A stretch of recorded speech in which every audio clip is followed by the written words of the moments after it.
So let's talk about causes of incontinence first.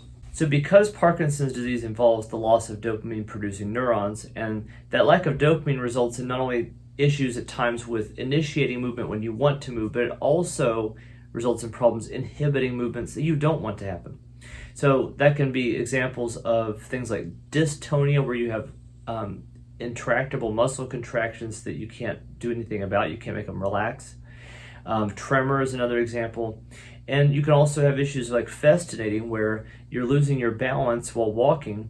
You can't stop, though, from moving forward. So in order to avoid falling, you continue to walk forward at a rapid pace until you are able to reach a stopping point, which usually literally is something solid that you can push up against. Now, like many organs in the body, the bladder has what's called smooth muscle that lines the bladder. Now, particularly in the case of the bladder, we have the detrusor muscle, and that muscle is responsible for contracting and essentially contributing to the emptying of the bladder once it's full and once you're starting to void. Now, if you recall what I just said a moment ago about inhibition, the detrusor muscle can be a muscle that can be negatively impacted by Parkinson's in the sense that it can become overly active.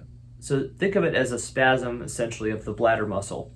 So you can have overactive bladder type syndromes that can result, and then that will result in problems like urinary urgency, frequency, and urgent incontinence. And it's worth noting that this can happen whether the bladder is full or not full.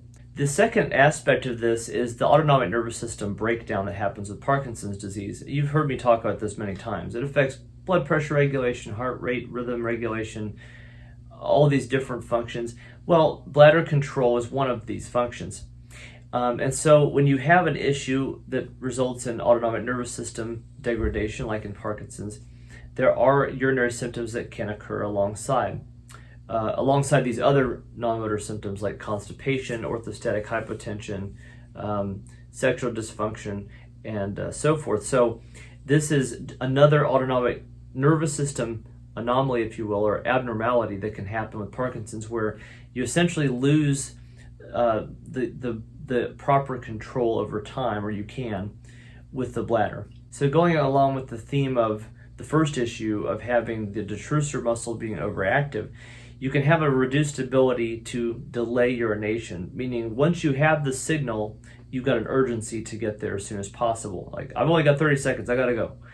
So again, that's classic urgent incontinence, which can happen because of the issues we talked about in number one.